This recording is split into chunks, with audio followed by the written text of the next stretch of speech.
Hey everybody, Michael Swain filling in for Nars today, and boy, do we have one heck of a fix for you. Take-Two CEO describes GTA The Trilogy's launch problems as a glitch that has since been resolved. Students in Poland painstakingly create an interactive map of the Witcher universe, and we get a closer look at the mysterious aliens known as Archaeans. And it's all presented by Rainbow Six Extraction. Wipe me away, graphics package!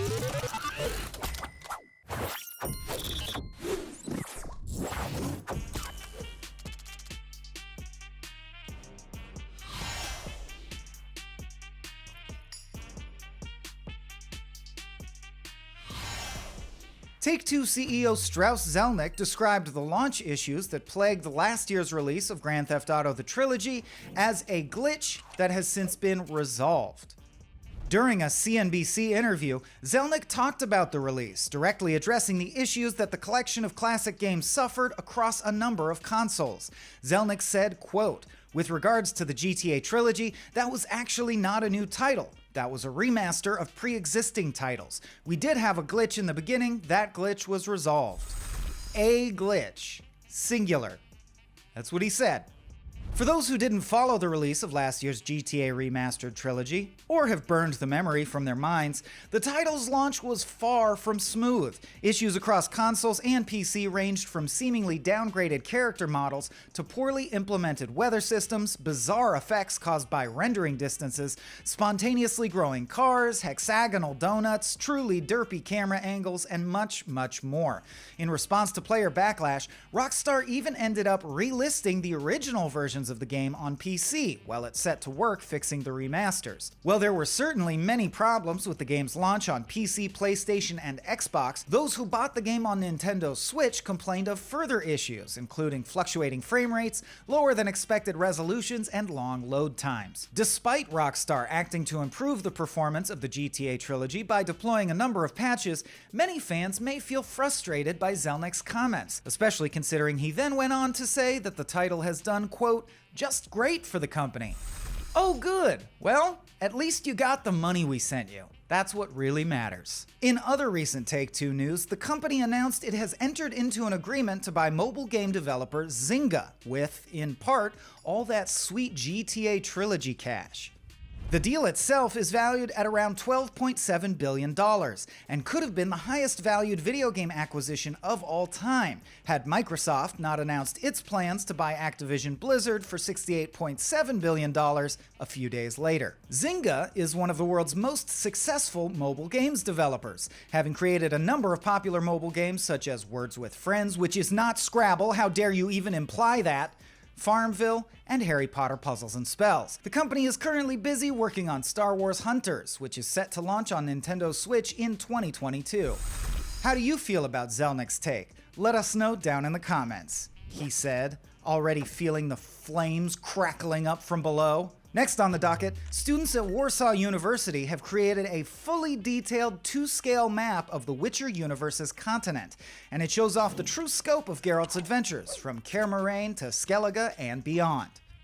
The map is interactive and comes with a helpful set of symbols that divide cities by population scale, country borders, and even elevation. In The Witcher 3, a journey from Skellige to Kaer Morhen really only takes a minute while the game loads. But on this 2-scale map, it's a literal continent away in polar opposite corners. I also appreciate the map showing how remarkably close Novigrad is to Oxenfurt, despite the cities feeling relatively distinct. It's like Novigrad is Chicago and Oxenfurt is Evanston. But wait, there's more. You can also see how warfare through the centuries has influenced borders.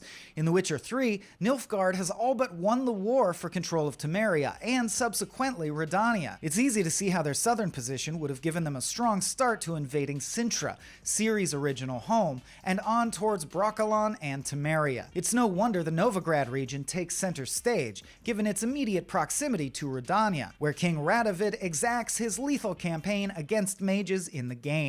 The Witcher Season 2 debuted late last year to generally positive reviews, and Season 3 is reportedly almost fully written. Star Henry Cavill has said he hopes that next season remains faithful to the books, and having a map like this certainly doesn't hurt. Scroll around if you've got a minute.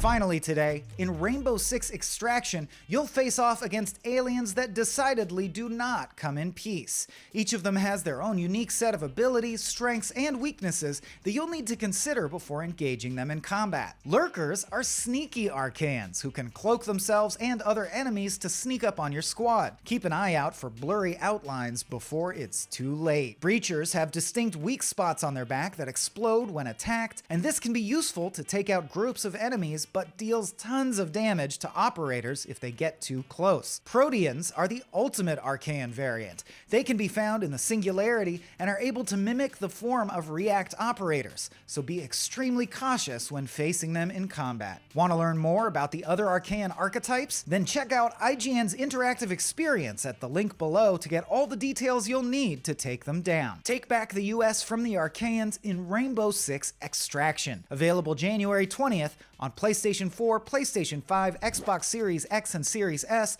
Xbox One, Luna, and PC.